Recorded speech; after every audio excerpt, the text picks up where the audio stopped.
2024 সালে নতুন পদ্ধতিতে ঐক্যশ্রী পোর্টালে কিভাবে নোডাল টিচারগণ বিদ্যালয়ের ঐক্যশ্রী প্রোফাইল আপডেট করবেন সেটা আজকের ভিডিওতে দেখাবো।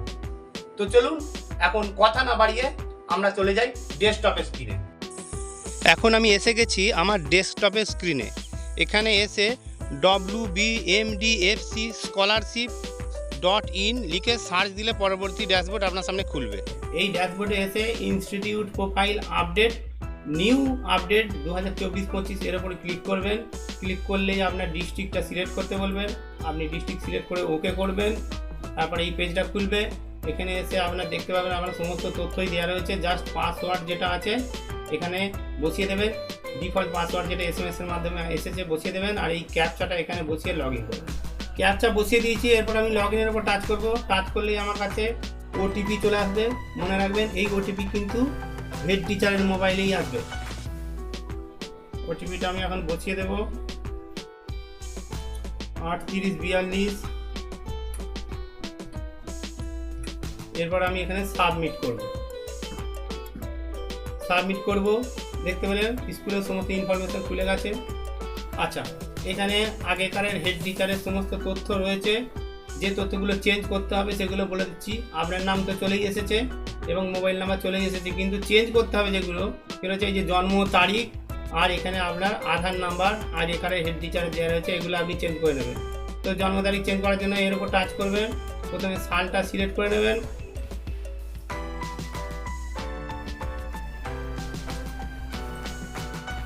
সাল সিলেক্ট করলেন, তারপরে মাস, তারপরে হচ্ছে আপনার তারিখটা হয়ে গেল।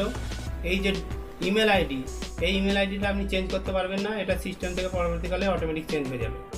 এই আধার নাম্বারটা আপনি চেঞ্জ করে নেবেন, নিজের আধার নাম্বার বসিয়ে দেবেন।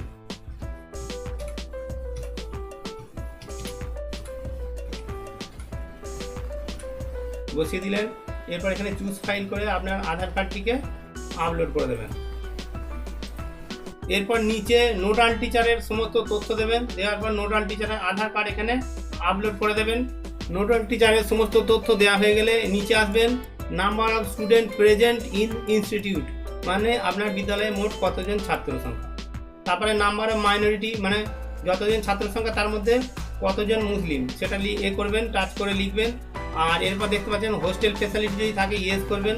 তারপরে whether the institute পারভিউ of Bangla শিক্ষা পোর্টাল, মানে বাংলা শিক্ষা পোর্টালের আওতাভুক্ত কিনা সেটা এখান থেকে ইয়েস না নো সেটা সিলেক্ট করবেন। তারপরে এখানে আপনার পঞ্চায়েত না পৌরসভা কী আছে সেটা সিলেক্ট করবেন। এরপর এখান থেকে এই যে টিউশন ফি, অ্যাডমিশন ফি, এগুলো যেহেতু সরকারি স্কুল কিছু নেওয়া হয় না, 0 থাকবে, কিছু করতে যাবেন না। এরপর দেখুন 1 থেকে 5 পর্যন্ত আপনার স্কুলে ক্লাস রয়েছে। যদি আরও ক্লাস থাকে তাহলে আপনি এখানে সিলেক্ট কোর্স এখান থেকে টাচ করে আপনার কোন কোন ক্লাস রয়েছে এগুলো অ্যাড করে নেবেন। মনে করুন আমার স্কুলে 5 রয়েছে, এরপর 6টা অ্যাড হয়েছে, তো এই যে 6 এটার উপর টাচ করলাম, পরে এখানে অ্যাড এর উপর টাচ করলে কিন্তু এটা এই সারিতে চলে আসবে। তো যেহেতু আমার 5 পর্যন্ত, সুতরাং আমি এটা আর অ্যাড করব না, আমি জাস্ট দেখিয়ে দিলাম। যদি অ্যাড করতে প্রয়োজন হয় আপনারা করে নেবেন। তো আমার স্কুলে 5 গত বছর ছিল, এবছর আবার 5 নেই, শুধু 4 পর্যন্ত আছে, সেই জন্য আমি 5টাকে ইনঅ্যাক্টিভ করব। এই জন্য এই যে এখানে ইনঅ্যাক্টিভ লেখা রয়েছে এর উপর আমি টাচ করব, তারপর ওকে করব। দেখুন আমার 5 ইনঅ্যাক্টিভ হয়ে গেল। তাহলে 1 থেকে 4 পর্যন্ত ছাত্রছাত্রী রয়েছে। সব কিছু ঠিকঠাক থাকলে আপনি এখানে সাবমিট করবেন। এখন আমি সাবমিট করে দিয়েছি। এরপর কিছুক্ষণ লোডিং হচ্ছে দেখতে পাচ্ছেন। এরপর আমার মোবাইলে আবার একটা ওটিপি এসেছে, এরপর আমি ওটিপিটা সাবমিট করে দিলাম। তো দেখুন আমার কাজ কিন্তু কমপ্লিট। আর এরপরেও যদি বুঝতে কোনো রকম সমস্যা হয় বা কোনো রকম অসুবিধা হয় তাহলে স্ক্রিনে যে হোয়াটসঅ্যাপ নাম্বার দেখতে পাচ্ছেন এই নাম্বারে হোয়াটসঅ্যাপ করুন, দয়া করে ফোন করবেন না। ধন্যবাদ।